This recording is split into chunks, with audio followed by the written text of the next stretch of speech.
An incredible victory for the people of Australia who fought for their freedom and human rights.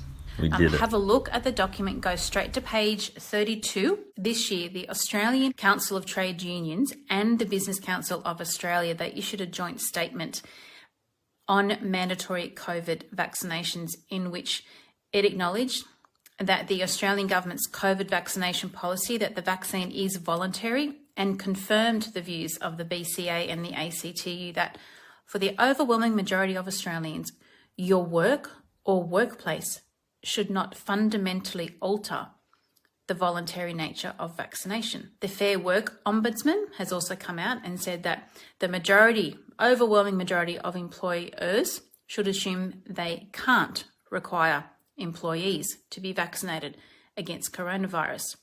Safe Work Australia has publicly stated that most employers will not need to make vaccinations mandatory in order to meet their health and safety obligations. Mandatory COVID vaccinations, however, cannot be justified in almost every workplace in Australia. While there are a number of reasons for this decision, we'll focus on three things: the requirement for freely given and informed consent for medical procedures, denying an unvaccinated person the ability to work on health and safety grounds, whether at the initiation of an employer or as part of a public health order, and the requirements to comply with disability discrimination laws. Before turning to a consideration of these reasons, it is important to set the context with some information that is publicly available and should be uncontroversial. Unlike many other vaccinations, such as those used to stop the spread of tetanus, yellow fever, and smallpox, COVID vaccinations are not designed to stop COVID. They are designed to reduce the symptoms of the virus. However, a fully vaccinated person can still contract and transmit COVID. The science is clear in that COVID is less serious for those who are young and otherwise healthy compared to those who are elderly or have comorbidities, and they gave some statistics. The World Health Organization has stated that most people diagnosed with COVID will recover without the need for any medical treatment. The vaccines are only provisionally approved for use in Australia and are accordingly still part of a clinical trial. There are side effects to the COVID vaccines that are now known. That side effect exists is not a conspiracy theory. The long-term effects of the COVID vaccines are unknown, and this is recognised by the Therapeutic Goods Administration in Australia. And they go into a lot of talk around consent is required for participation in clinical trials. So the Fair Work Commission has identified that the COVID vaccines are actually part of a clinical trial, and they go into a lot of detail around the requirements, the legal and the internationally binding requirements that a participant in a clinical trial must provide consent. And what does that consent entail? On page 35. Can COVID vaccinations be mandated by employers on health and safety grounds?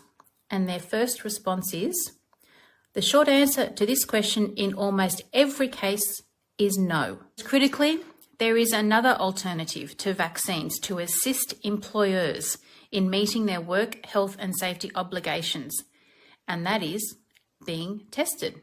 Testing is arguably a better control measure compared to vaccines in meeting health and safety obligations, because you pretty much can determine if someone has the virus or doesn't have the virus with the test, whereas we already know that those who are vaccinated can still carry the virus. In short, there is no justifiable basis for employers to mandate COVID vaccinations to meet their health and safety obligations when there are other options available to appropriately manage the risk. Research in the context of COVID-19 has shown that many who are vaccine hesitant are well educated, work in the healthcare industry, and have questions about how effective the vaccines are in stopping transmission, whether they are safe to take in pregnancy or if they affect fertility. A far safer and more democratic approach to addressing vaccine hesitancy and therefore increasing voluntary vaccine uptake lies in better education, addressing specific and often legitimate concerns that people may hold, and promoting genuine informed consent. It does not lie in censoring differing opinions or removing rights and civil liberties that are fundamental in a democratic nation. It certainly does not lie in the use of highly coercive, undemocratic, and unethical mandates. The statements by politicians that those who are not vaccinated are a threat to public health and should be locked out of society and denied the ability to work are not measures to protect public health. They are not about public health and not justified because they do not address the actual risk of COVID. These measures can only be about punishing those who choose not to be vaccinated. If the purpose of the public health orders is genuinely to reduce the spread of COVID, there is no basis for locking out people who do not have COVID, which is easily established by a rapid antigen test. Conversely, a vaccinated person who contracts COVID should be required to isolate until such time as they have recovered. Blanket rules such as mandating vaccinations for everyone across a whole profession or industry, regardless of the actual risk, fails the test of proportionality, necessity, and reasonableness. It is more than the absolute minimum necessary to combat the crisis and cannot be justified on health grounds. It is a lazy and fundamentally flawed approach to risk management and should be soundly rejected by courts when challenged. All Australians, those who are vaccinated and those who may not be able to get vaccinated and those who are vaccine hesitant, should vigorously oppose the introduction of a system of medical apartheid and segregation in Australia. It is an abhorrent concept and is morally and ethically wrong. And the antithesis, or the opposite, let me turn the page, to our democratic way of life and everything we value.